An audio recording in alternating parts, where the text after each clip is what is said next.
Well, I will not allow you to go over there alone." Hayley's mouth dropped open. "You won't allow me?" she scoffed. Bruce immediately tried walking back the comment. "I mean, you do whatever you want. You're a strong, independent woman, and it's not my job to try and control you or anything like that, but—" "I'll meet you at the bar, Bruce," Hayley said, knowing he had boxed himself into a corner. "Right," he said, spinning on his heel and skulking back to his office. Hayley hurried down the sidewalk to where her car was parked. It was chilly for a late June afternoon, and the skies were cloudy and gray. She wished she had brought a sweater to work with her today, but she had forgotten to check the weather report on the way out the door that morning. She jumped into her car, turning on the heat to warm herself up, and drove across town to the Cakewalk Bakery. When she pulled up in front, the shop looked empty, although the cardboard sign that said open was still in the window. She took a deep breath, mentally preparing herself for what might be an all-out verbal assault once she got inside.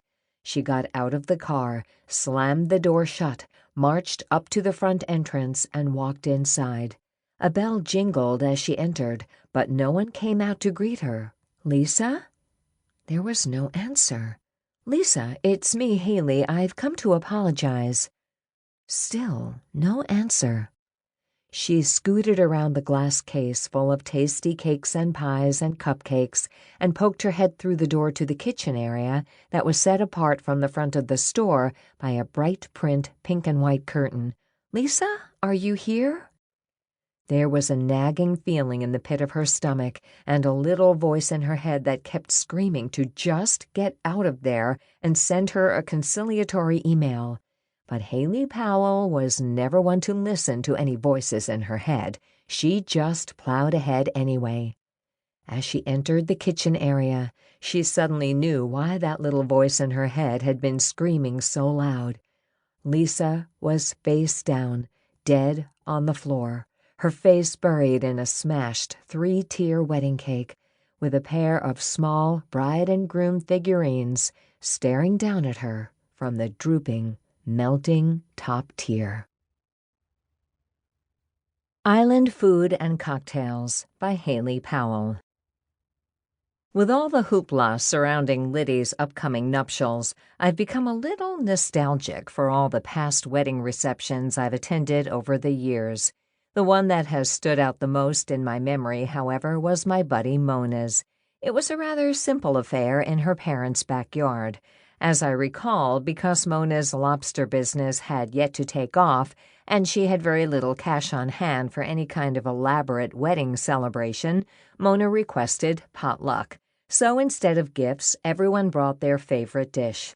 As I was just discovering my joy of cooking at that time, I chose an easy yet delicious appetizer, my pimento cheese deviled eggs.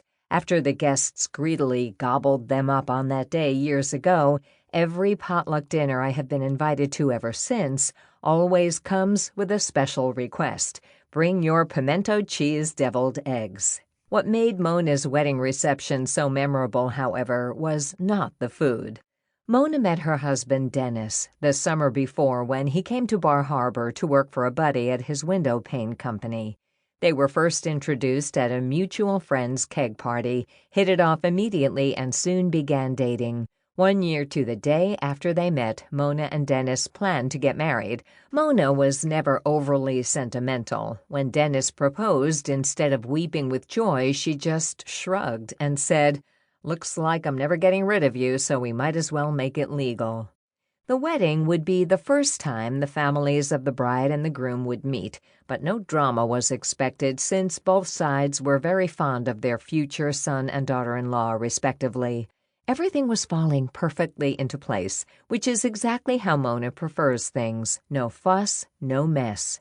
Neither the bride nor the groom expected all their uncles, aunts, and cousins to RSVP, but sure enough, they all did. It was going to be a crowded affair. In fact, on the big day, there were upward of 60 to 70 people crammed into Mona's small backyard. It would be years until she could afford to expand the property with the profits from her lobstering business. Not one to drag things out, Mona kept the ceremony down to 5 minutes, and even interrupted the minister to hurry things along when he tried injecting a poem about true love he had personally composed for the occasion. Mona knew her cousins had short attention spans, especially when a buffet table with trays of lobster rolls and 2 kegs of beer were in their eyeline.